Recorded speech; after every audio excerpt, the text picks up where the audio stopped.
Sit! Welcome to the Dynasty Nerds Fantasy Football Podcast, where we discuss Dynasty strategy, rankings, and all things NFL. So get ready to geek out on fantasy football with your host, Rich Dodson. And welcome to the Dynasty Nerds Fantasy Football Podcast. I'm your host, Rich Dodson. He's Matt O'Hara. Hey, hey. He's Garret Price. How's it going? And we are going to break down the final 6 rookie wide receivers. No need to put on our dancing shoes. No need to put on the makeup. We look pretty enough, and my toes are tingling. Matt, who is the first wide receiver we're going to cut open and dissect? Your toes are tingling? You had a golden Poor opportunity to say that my toes are golden. The first guy up is Matthew Golden, wide receiver, Texas, 5'11", 191 pounds, 9.5 inch hands. The numbers are just blurring at this point. All right. We've seen too many of these guys. He's 21 years old. He's going to be 22 in August. At the combine, he ran a 4.29 in the 40, a 1.49 10-yard split. He didn't do any of the other drills last year at Texas. In 16 games, he had 58 receptions, 987 yards, and 9 touchdowns. He did that on 83 targets with 4 drops for a 7% drop rate, and he had 303 yards after the catch. Yeah, Matthew Golden for me was a weird one because this is a name that now I've been hearing for months, right? Like he got invited to the combine. He's the wide receiver 2, wide receiver 3 on a lot of people's boards that I trust as well, which again, that holds some influence to me when I'm watching players.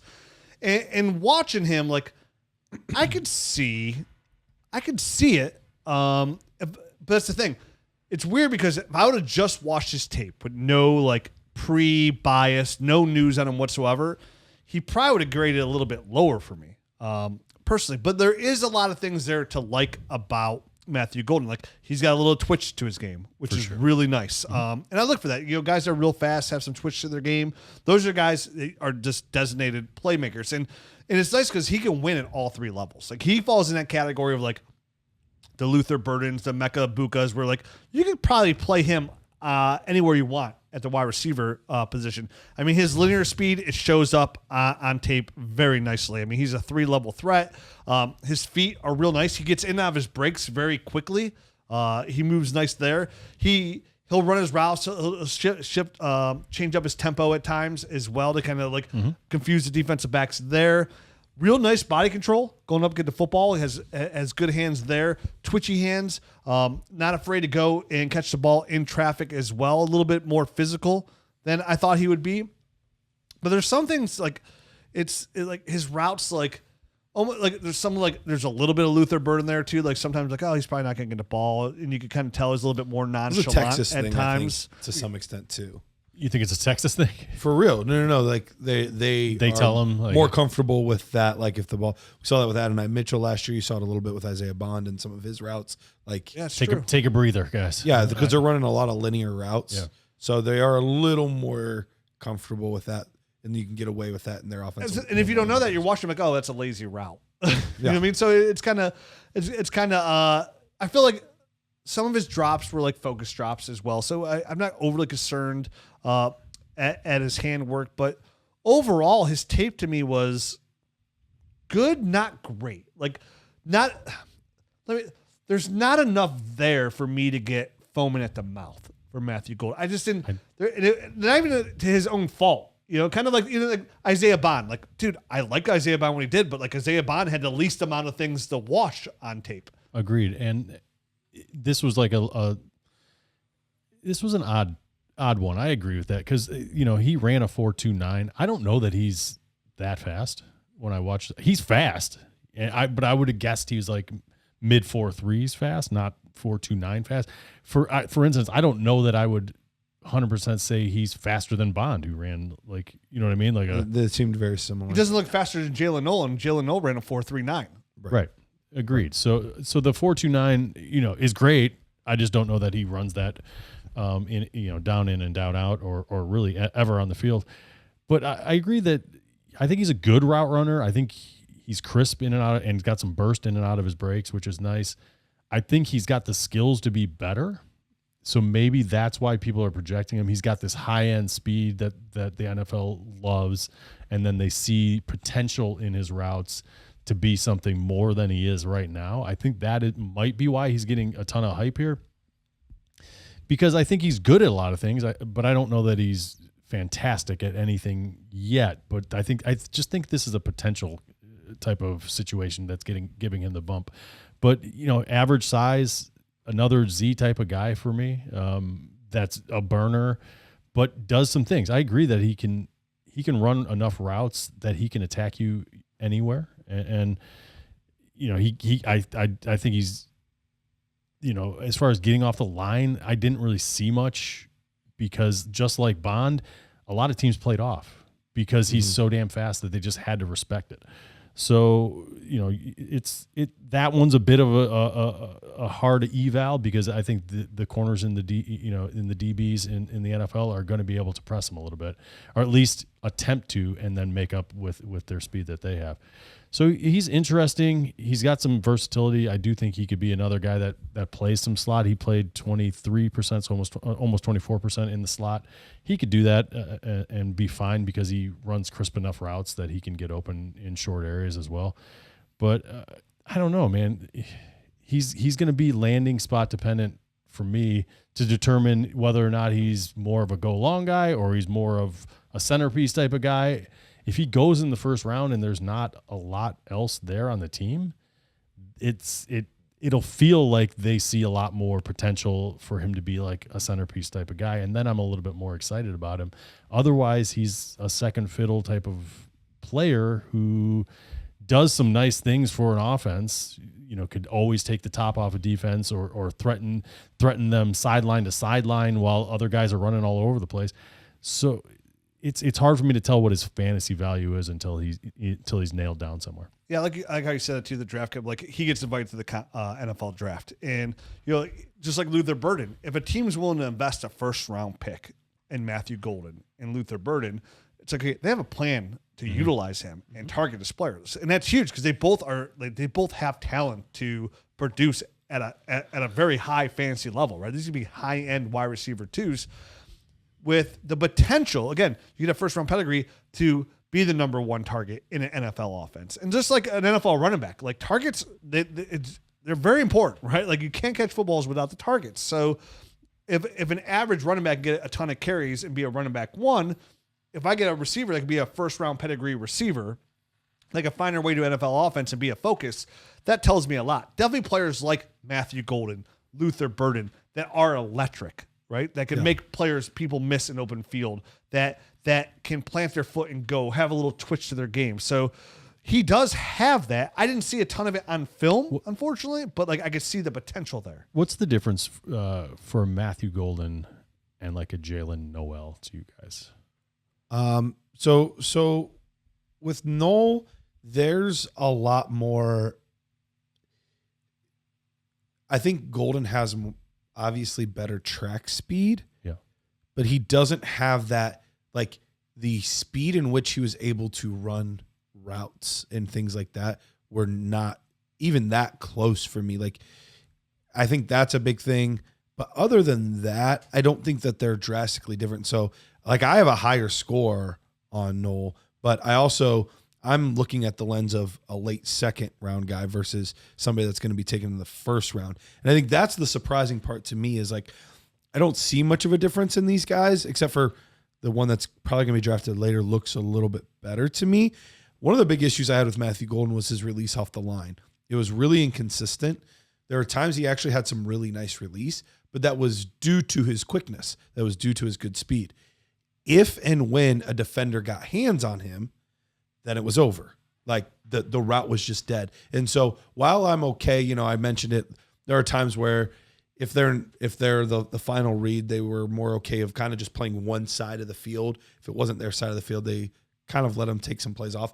But there were times where it was his side of the field and he would get jammed at the line and it would throw off his entire route. Or if the defender did a good job covering him, he would just kind of give up in his route. Because you could tell initially he's trying. I saw that too. And then I'm beat.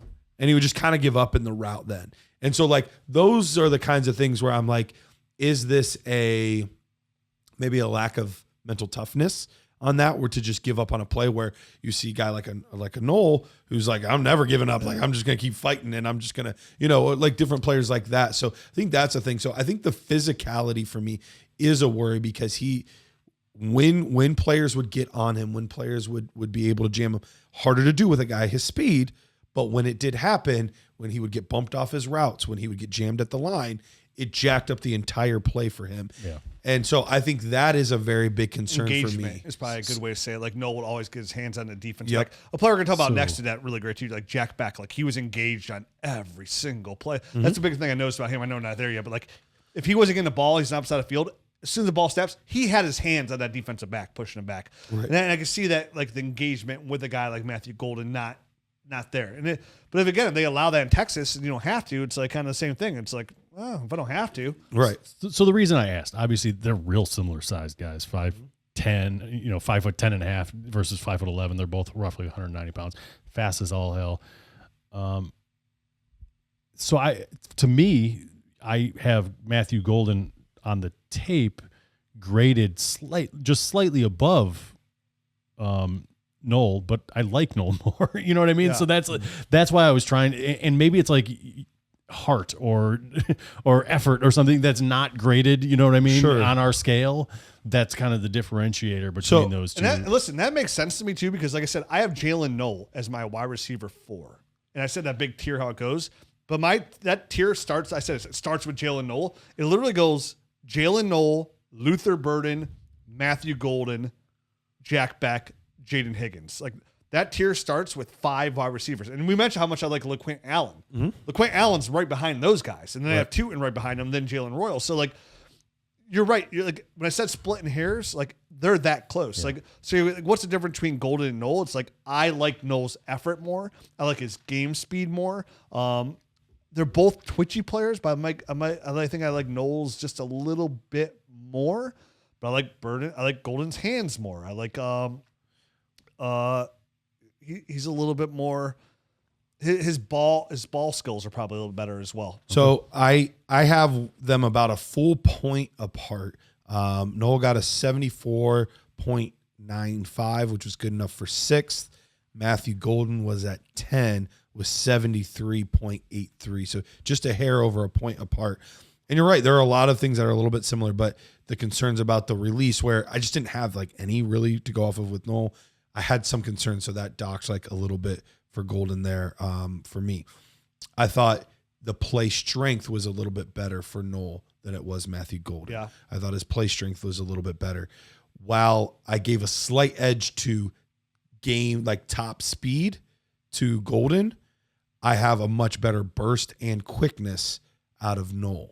So I think like those little things, even if it was just a half point here or a full point there, were just enough to, at the end of the entire evaluation on tape, put me about a point ahead on. I thought Golden had a little bit more, and no fault to Noel, because Noel's game is so fast paced. Mm-hmm.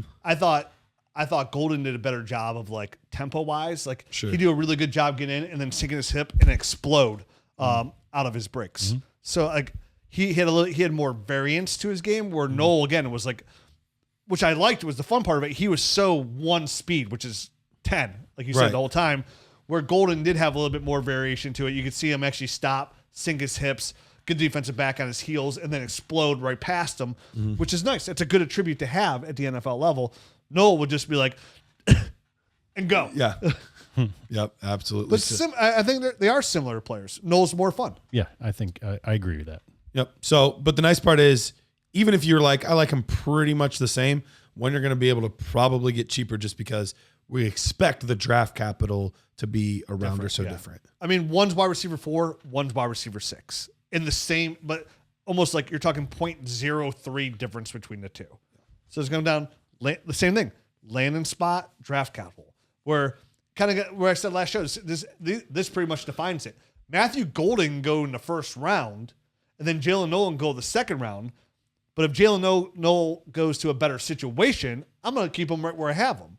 But now if Matthew Golden goes to a better situation, then I like Noel's, then that would be the tiebreaker for me. Sure. But both nice. I I in my heart, I hope Noel is the better player because I had more fun watching his tape. That's why I gave him a slight tip of the grade. Agreed. Just a tip, though. Just a tip. Moving on. Next wide receiver, Tre Harris, Ole Miss, 6'2" 3/8", 205 pounds, 9 5/8 inch hands. He's 23 years old. He just turned 23 at the end of February. He ran a 40 in 4.54. He had a 1.56 10-yard split. He had a 125-inch broad jump, 38.5-inch vertical. Last year at Ole Miss in only 8 games, he had 60 receptions, 1,030 yards, a ton of yards, 7 touchdowns. This is in 8 games. And in the 8th averaging game, 120 in yards a the game 8th game, he only played like a half and had 1 catch.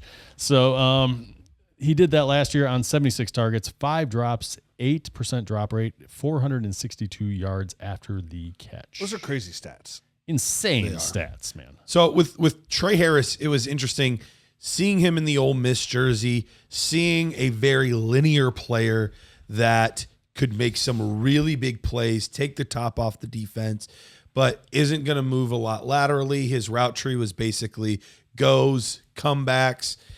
Don't forget the curls. That's in there too. Comeback / curl. Yeah. That's all the same. You know, but That's really it. that was basically I it. saw him run a post. Come on. Okay, go and post. Go post, sure. But It's the same route, but the slight angle to it. right. Like it reminded me a lot of the guy in the Ole Miss uniform of DK Metcalf. Like the game that he played, the style, the size, speed combo, the movement skills, very similar. The difference though is DK Metcalf, everything was just better. He was faster, Bigger. He was stronger. He was bigger. He was like, and there was just a little bit more of all of it. So very similar. Like if you're going to typecast a guy, the archetype, like he's going to fall into that, a player on the same team. So with Harris, I think he is similar to Luther Burden in this. This is a very boom bust player. Mm-hmm. Is there a route to him being a very good NFL player? Absolutely. Saw some decent releases at times. Couldn't give him great scores for route running because there just wasn't much there. And he was very stiff. He especially did not like outbreaking routes. There just wasn't a lot of movement for that there, seemingly. But decent on in breaking routes. But he did surprise. At first, I was worried he didn't have very good ball skills, and that was going to be a huge red flag for me. But I saw several plays where I saw him go up and make a catch over top of somebody, extend to make a catch. So there was definitely enough there, ball skills wise and physicality, strength wise, where I was like, okay, there is some contested catchability, there is some ball skills, there is some body control. He was inconsistent there, though. I would say. But it's not anything that I'm like, oh, I'm going to hang my hat on this. Right. But it wasn't non-existent, which is what I was worried about, to fall into the Quentin Johnstons, the Treylon Burks, that tier. He's got better ball skills than those guys for sure. Exactly. I thought one of the things he did the best was his ball tracking. He did a really good job of being able to find and kind of position himself to make some of those big, long plays down the field. So did pretty well with that. Obviously, a lot of speed there, but there's not a lot of quickness. There's not a lot of suddenness to his game. But there is some good long speed. So there's a world where he could end up like a Quentin Johnston or a guy like that, where it's like big plays, but it just didn't all come together. But the ceiling is also a DK Metcalf type player. So I think he's one of the more boom bust guys in this class. And depending on where he's being drafted, I don't know that I'm going to have a ton of shares because I know that there's a lot of people that have him in their top 5. I'm a little lower. I have him at 9 right now, the 73.9 score. So I have a whole nother tier after like all those guys. I said after the Jaden Higgins, then I have Jalen Royals in that tier. I have Kyle Williams in that tier. And then I have Tre Harris. Which is interesting because I thought you liked him at first, and then just the more you watched. Well, that's the thing. Tre Harris to me is the perfect definition of like just casually watching the guy. Like that's a nice player, right? Mm-hmm. Like because what he does well, like the linear, but like dig into the tape. I gotta give some bias here too because he reminded me of a player, not DK Metcalf, of a player that I liked a lot that ended up sucking. Denzel Mims. I liked him too. So like, and I always felt like those Baylor guys and stuff like. he reminded me of like one of the Baylor guys. You know what I mean? Like those guys that like, there's things they do that it's real intriguing. It just never really pans out. I hate the fact that he was like 2-dimensional, right? First and third level. That was it. But there's some, like you said, there's moments he can go there and send the ball. He looks really nice.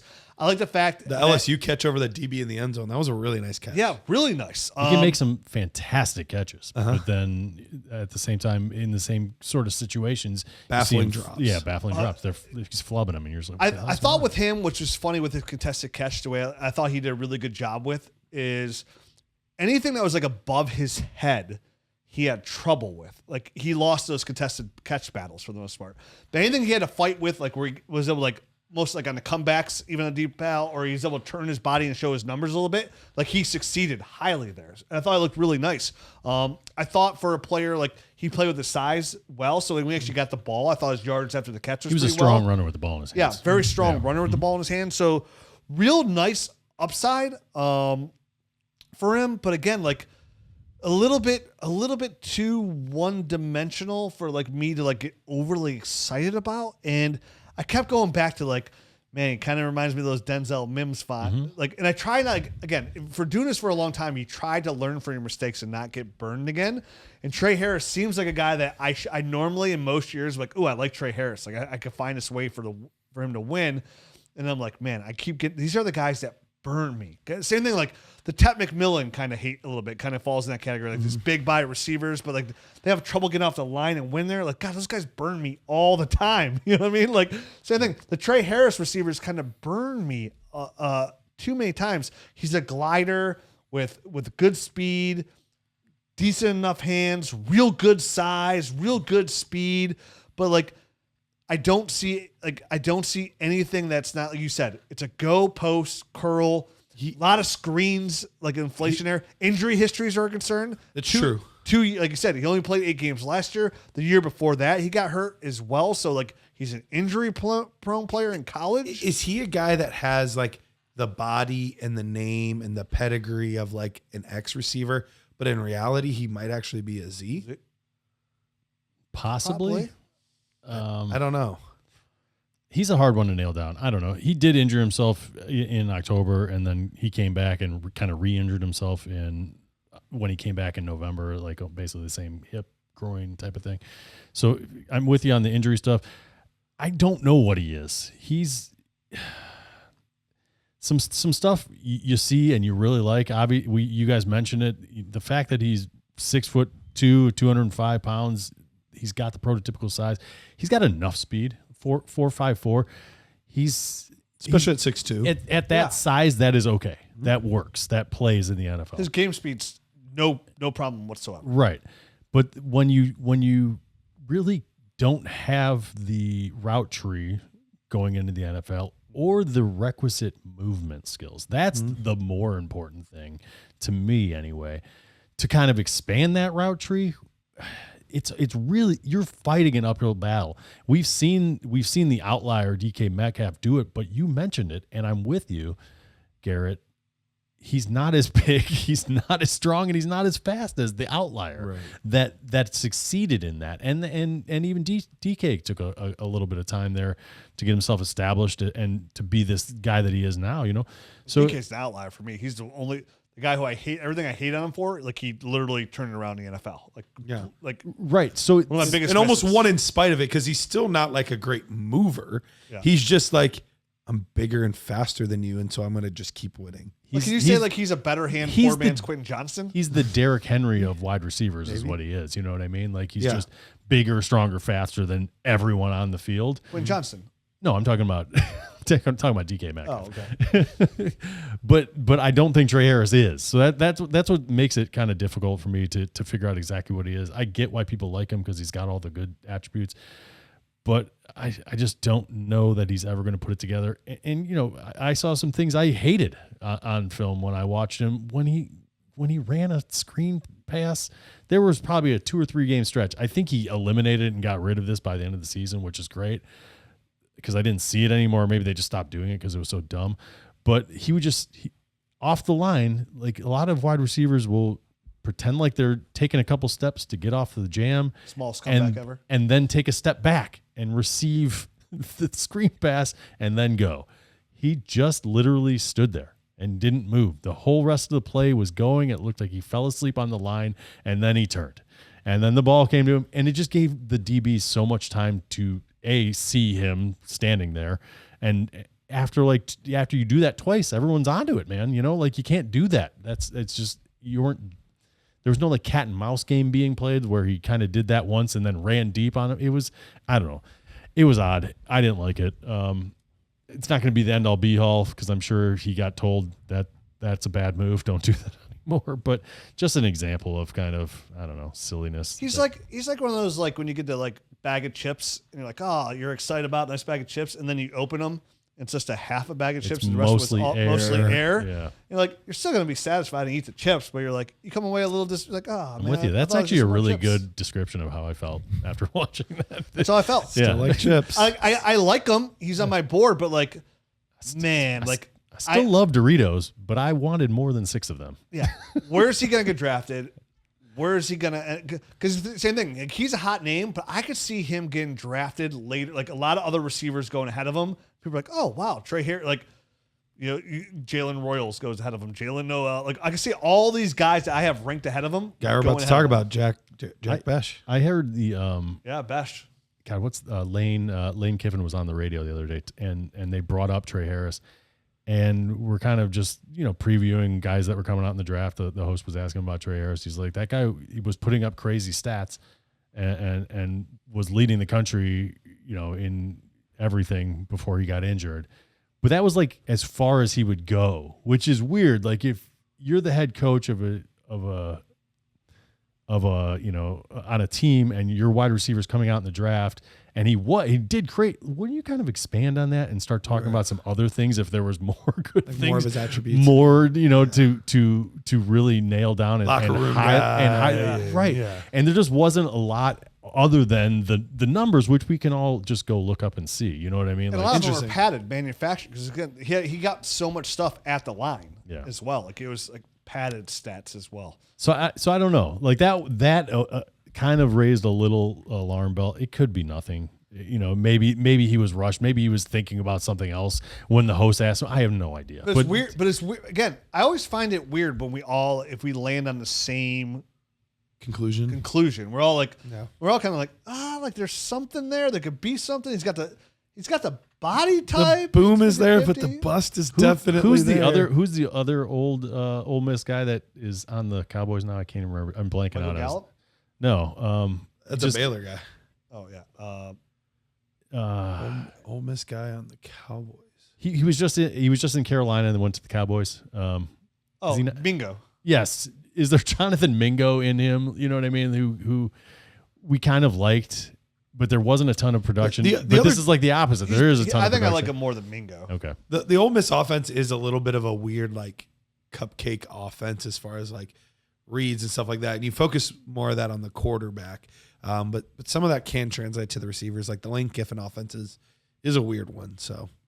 All right. Well, before we move on, I got to tell you guys again about our friends over at FastDraft. If you haven't jumped in yet, FastDraft is that lightning fast best ball platform where rookie drafts take under 5 minutes. Their rookie-only tournaments right now are in full string, the perfect way to put your Dynasty Nerds knowledge to the work like we've been saying for weeks now. The Origins draft is already 70% full. So don't wait. If you want to get in on the action drafting these rookies before the NFL draft even takes place, FastDraft is the spot. These drafts go super, super quick. And right now, you can use the promo code NERDS. When you sign up at FastDraft, they're going to match your first deposit 100% up to $50. So, you know, right now we have this great promo where if you deposit at least $10 and you play in a tournament and you use the promo code NERDS, we're going to give you a free Dynasty membership for a year.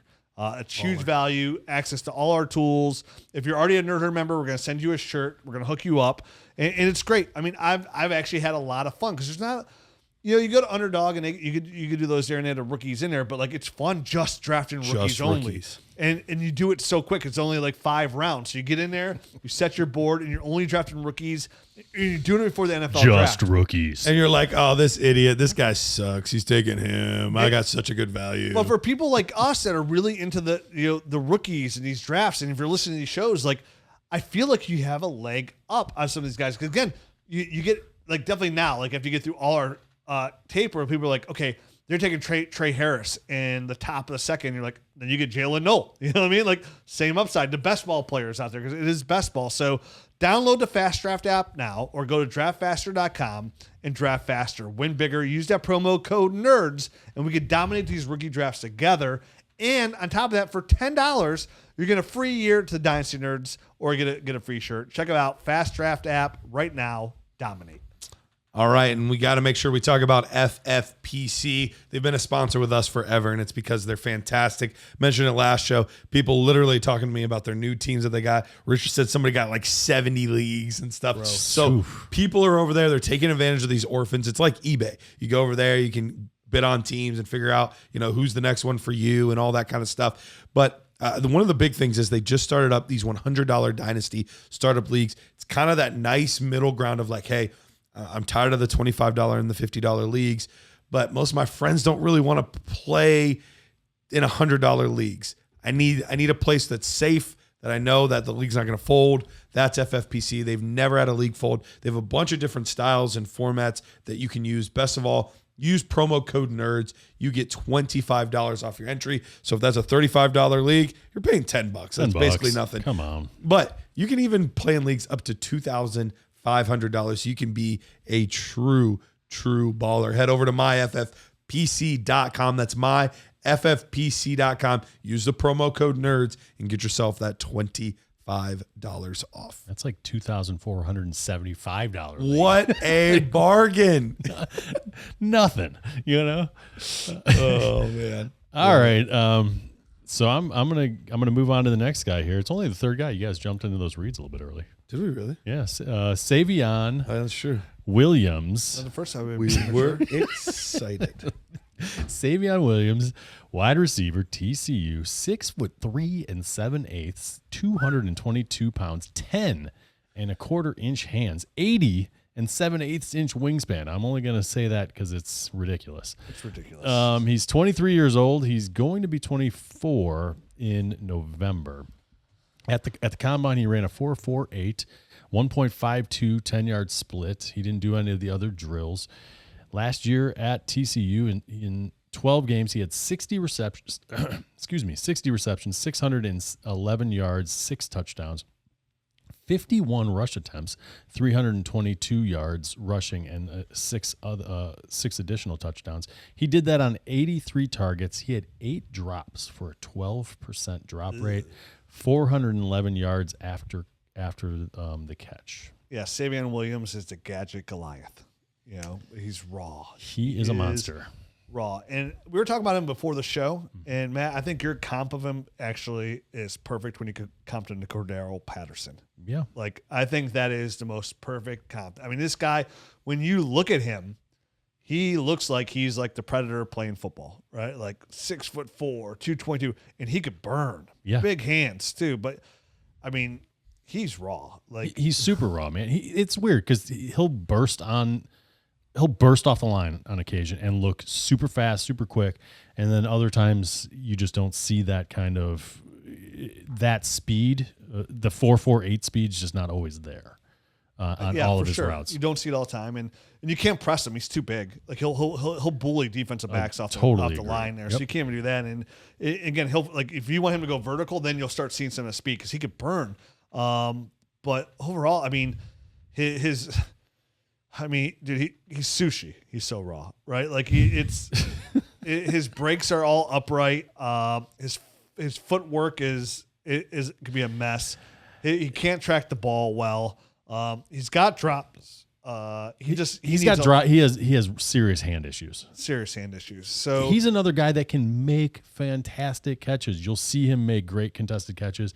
You will also see him running down the field wide open against Baylor for what should be a walk-in 80-yard touchdown with no one around him, and he drops the ball. Yeah, he's kind of like, if you watch Squid Games, on the one game where they had to go like across, but they had to jump on a square, and one square was like solid, another one broke, and you fell to your death. Yeah. Like, that's him. That's Savion Williams. Like, you could jump on that square, and you can be like, oh, this is safe. I'm gonna make it here. Or you could jump in that square and you're going to fall all the way down behind the basement, going straight to hail. So I don't know if there was a point in this season where TCU figured out that they just had better wide receivers that could catch the ball. Not more athletic, because I don't think that exists maybe anywhere. But here's his rush attempts from week to week. Week 1, 1. Week 2, 0. Then 1, then 0, then 1, then 0. Then all of a sudden, week 7, 7. And then 11, then 5, or then 8, then 5, then 9, then 8. They all of a sudden, halfway through the season, we're like, you know what?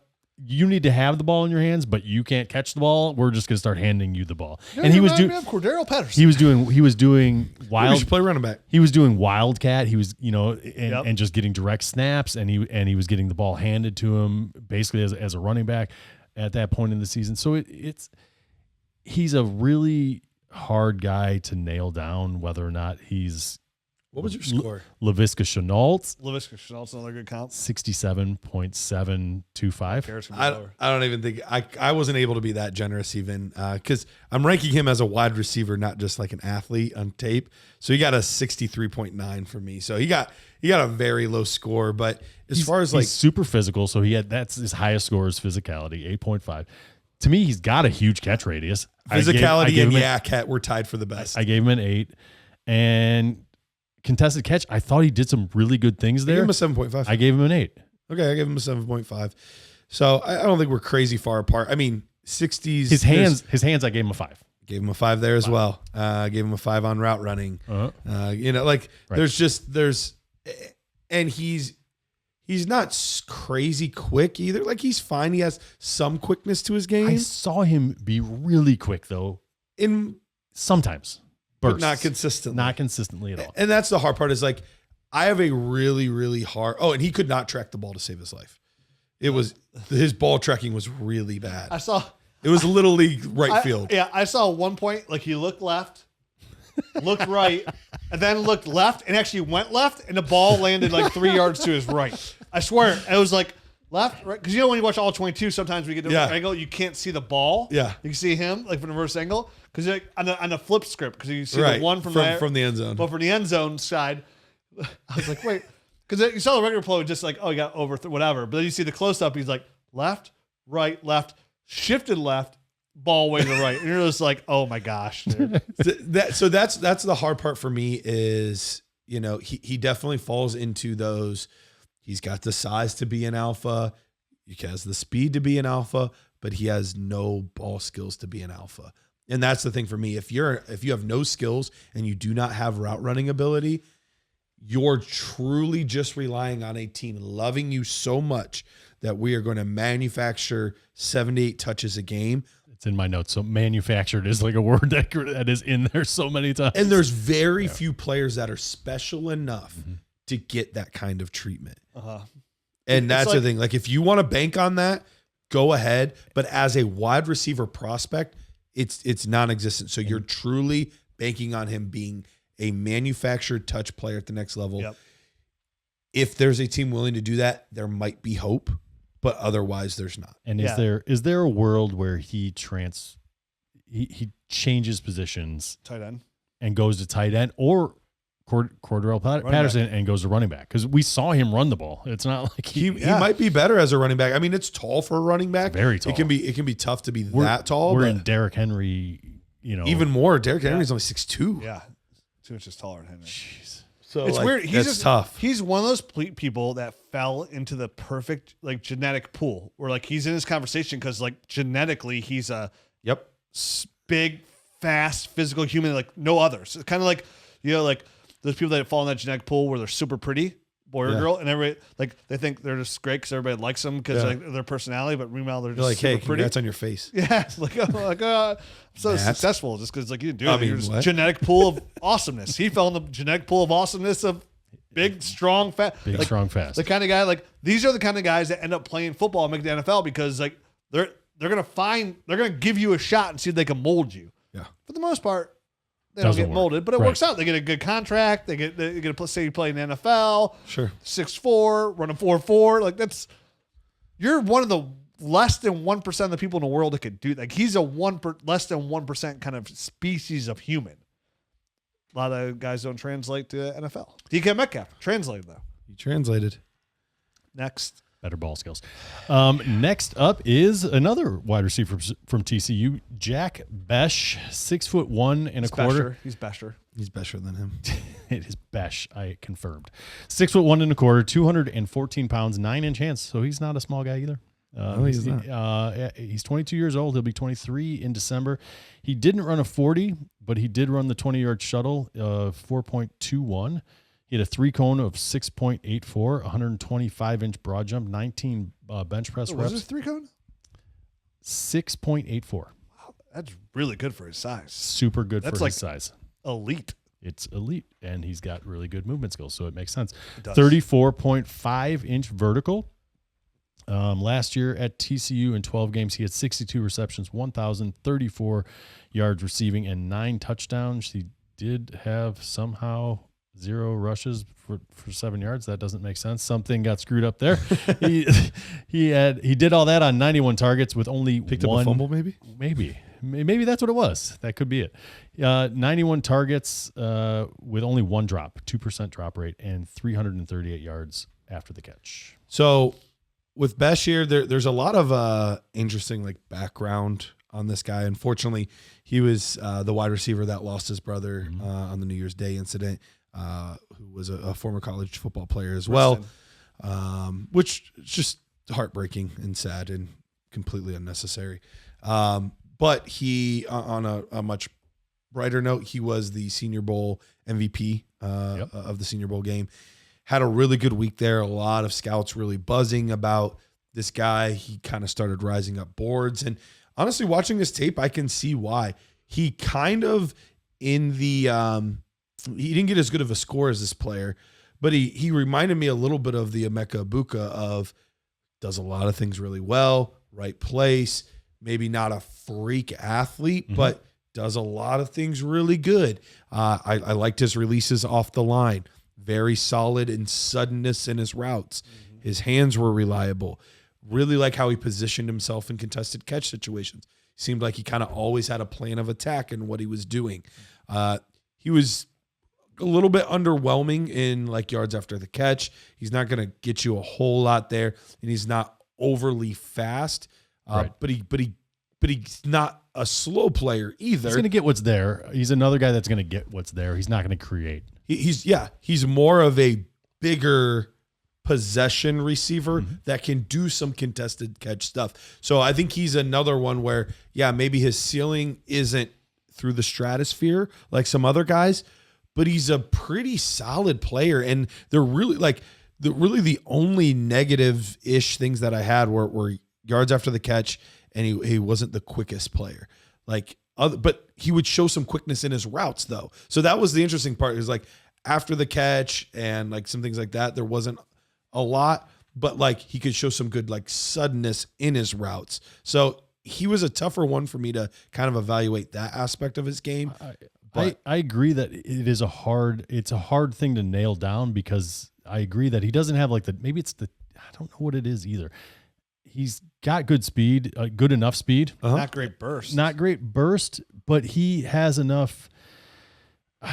He knows how to play a DB and get him to move where he needs him to. There was an instance where there was 3 deep safeties on a play, and he's basically running up the right side of the field, and he juked him out with he was doing a corner and then to a post, so a corner post route, and he got the outside guy to bite on the corner, and then he was able to beat the center guy on the post, and he made a 40 to 50 yard catch on a 3 deep safety look because he's able to do that kind of thing they're trying to prevent. Exactly what they're trying to prevent. He was able to beat it, and it was because he was savvy enough to know right when he needs to juke that way and then cut back to get that one safety completely bid on it, and he was out of the picture. And then it was just basically one-on-one with the center guy. To emphasize that point even more, he was one of the few guys that I saw that did really good job in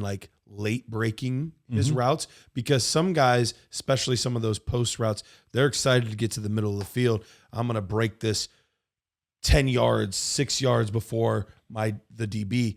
he waited a lot longer on those, right? And for the breaks, and so it gave him that opportunity to separate because the DB didn't have time to close, and so you're right. He attacks a lot of this with a plan, and that's I guess a great way to put a bow on it is he's got a plan. He knows how to go out there and kind of put DBs in a no-win situation, right? Mm-hmm. When you got a guy running right at you, you don't know what to do. When he's over here, you know you got to break that way. When he's over there, if he's breaking early, you know how to go attack that. But when he's coming right at you, you have nothing to do but back up, and then you're forced to choose. And sometimes you bite on his little head fake or something like that, and you chose wrong, and you're out of the picture. You know what I mean? So he's a very savvy guy. I like Josh Bech.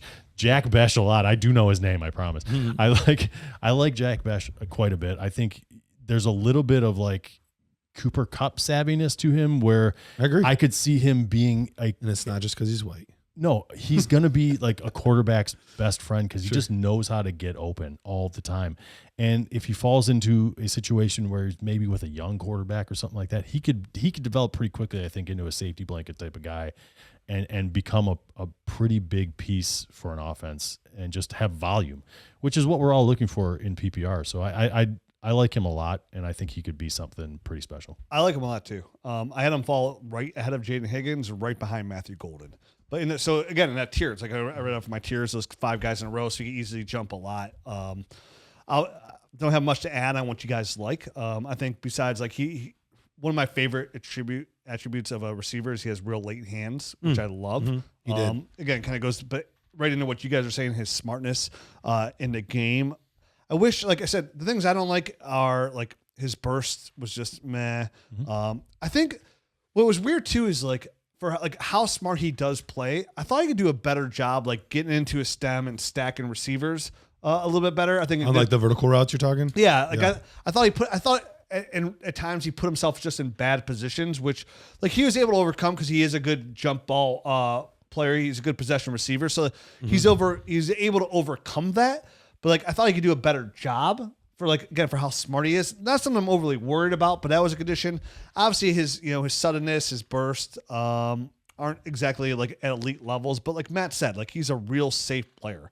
Kind of falls for like same reason why I like Jaden Higgins. Like I like Jack Bech. Like those players, like you said, they have good ball skills, good hands. Like they're safe. Like so in the right situation, there is a path there where like the ceiling could be like a Cooper Kupp in the right situation or a really good number 2.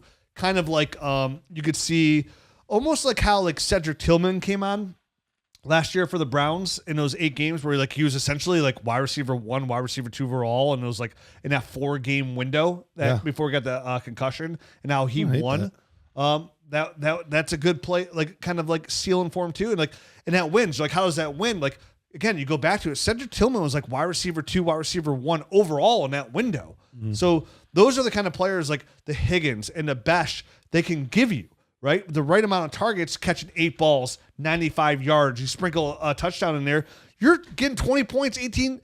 Like if you're a high-end wide receiver 1 to mid-range, like you're living at 18 points per game window right around there. Like you're a wide receiver 1 in that window.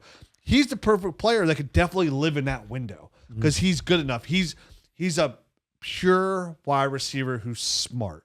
And I want to get those guys on my roster as quick as possible. So his floor to me is way safer. And the guys that are ahead of him, like, are those guys, those fast guys that had that high upside, the Jalen Noel, the Matthew Golden, and Luther Burden. Those are the only 3 guys in that tier I have ahead of them. But again, you're splitting hairs. And then the only guys ahead of those are Abuka, Tet, and Travis. I don't. There's no hesitation whatsoever saying this. I would take Jack Bech 10 out of 10 times over Luther Burden. You hate Luther Burden. We've already established that, so we know. He's your DJ Moore. For what it's worth, I have Burden 1 spot ahead of Bech. 74.73. Going back and watching a couple games, so 74.73 on Burden, 74.28 on Jack Bech. And it's perfect. Like again, splitting hairs. I have 74.85. So I mean, we are totally splitting hairs. I just like him more, and I like.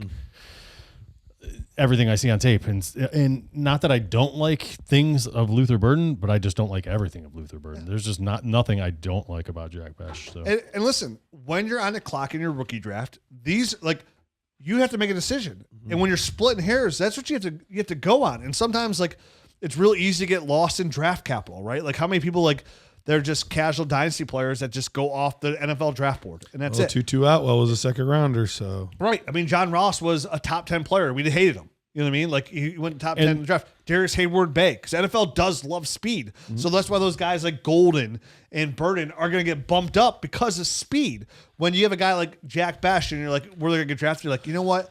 I'm going to wait instead of going 1-7.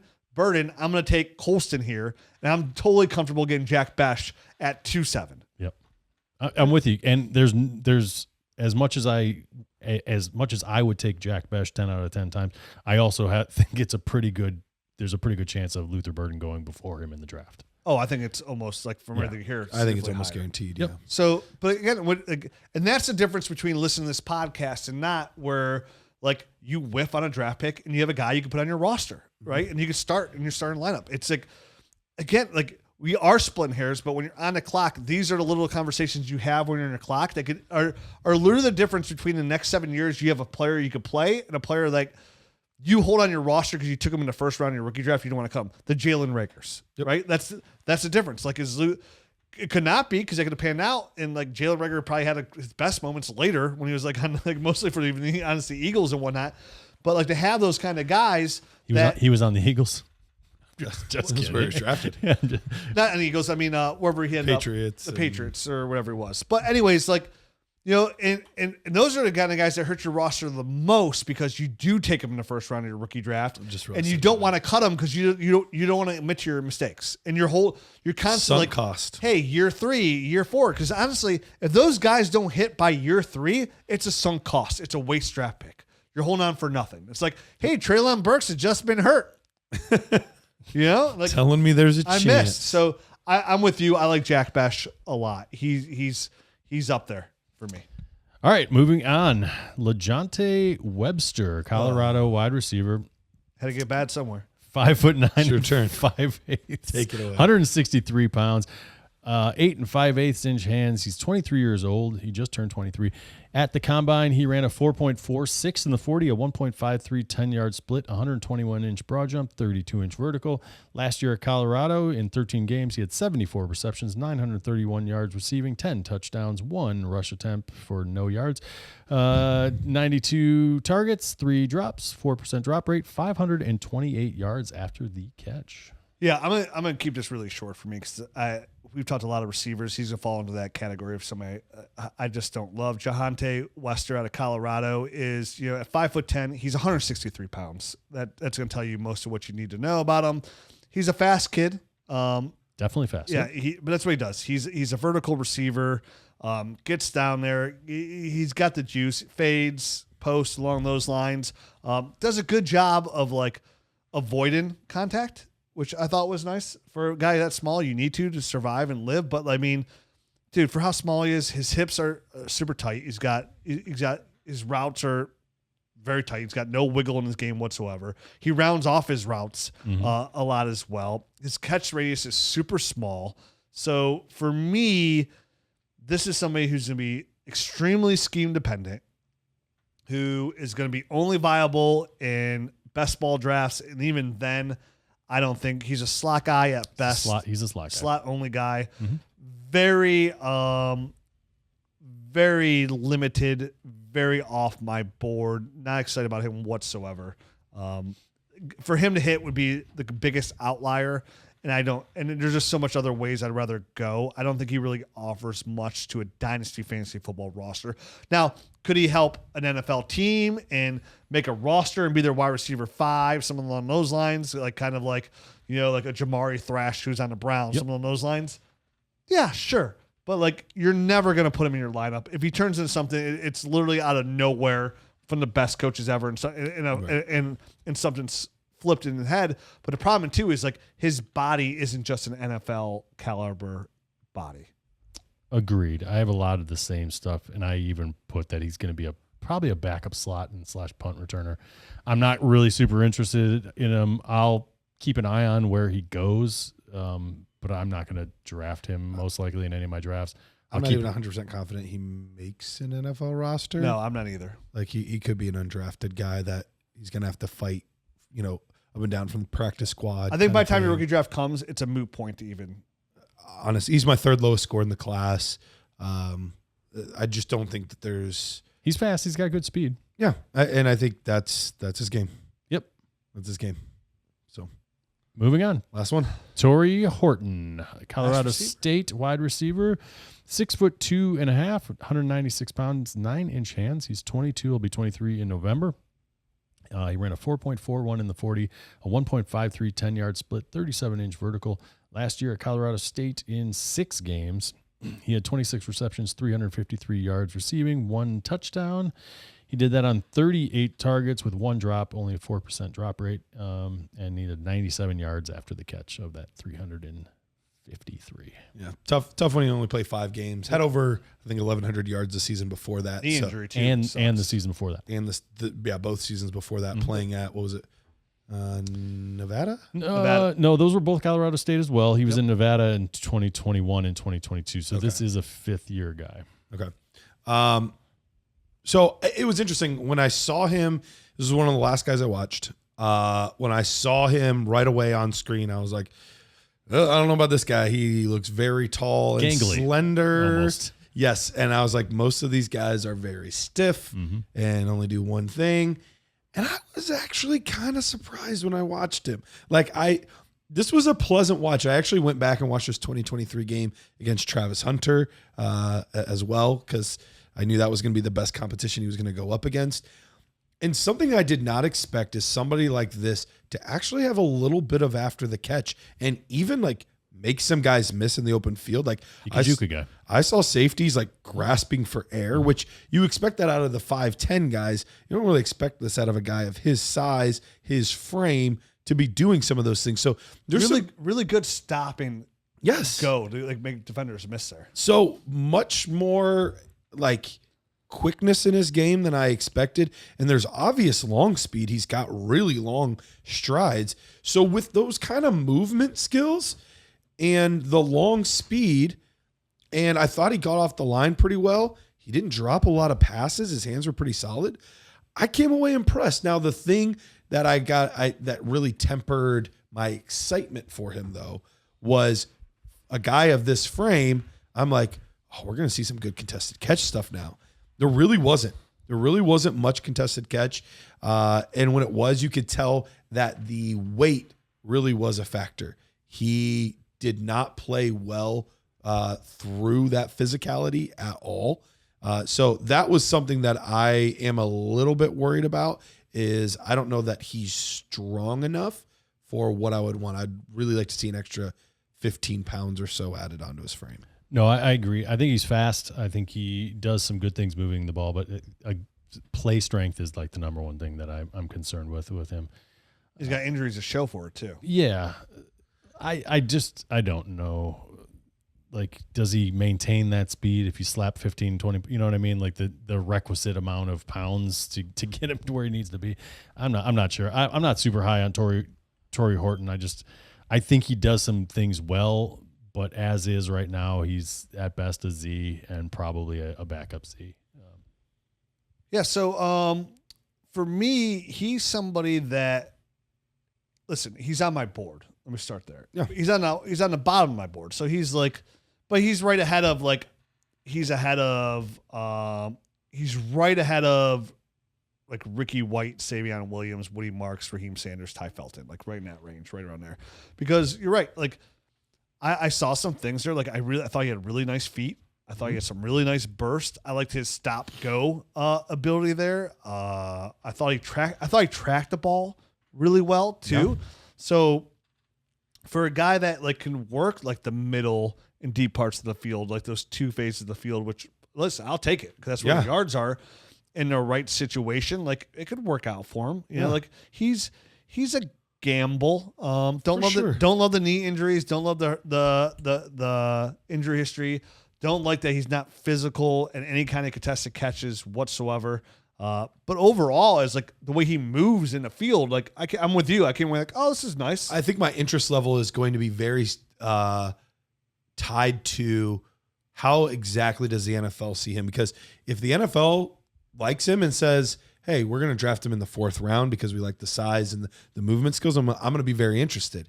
If he's like a 6th round, 7th round guy, now I'm not interested at all. So I think that's going to be a big thing for me is most of my guys are not as dependent on that. It's like, I trust what I see. This one is going to be a little bit more like, NFL, tell me what you think. How much do you like this player? It's going to speak to the opportunity he's going to get, right? Yeah. I mean, and to me, I don't want to say I'm out on the dude because I think there's some stuff there to like, but I don't think there's going to be a high level of NFL interest. And that's the thing. When I sit here and say he's in my board, but he's got a 5th round grade for me. I say that like knowing like these guys are almost literally a 0% chance to like turn into anything. But fantasy-wise. And I typically take running backs in this range. Yeah, I typically take. And there's got to be guys I have to draft though. Like when you're on the clock, you take somebody. So he's just on my board for that long side upside because he does a couple. He's fast. He's big. He tracks the ball well. His hands are nice. He can eat up some zone coverage at times. It says start ability to make some guys miss. So in the right kind of like, I love him getting him the ball and like you find a soft spot of a zone, right? Mm-hmm. Like if he could do that, then he could win. To the point of like, oh man, I got 2 wide receivers on a bye, another 2 are hurt. Let me get him in there for a week. So on my board, interesting. Matt hates him. Tory Horton, Colorado State. I'm interested. I'm intrigued. Yeah. I don't hate him. I just don't think he's going to get a shot.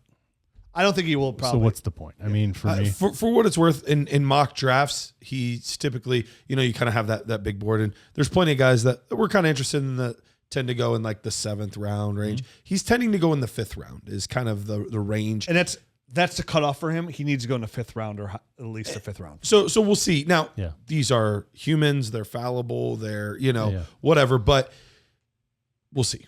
Yeah, I hear you. Well, that's it. That's our 2025 rookie wide receiver complete breakdown. Next week, we will cover the tight ends. Then we'll be done. And then we're going to draft all these guys based on tape. Love it. Should be fun. Best Till time then, here. see you next week. Adios.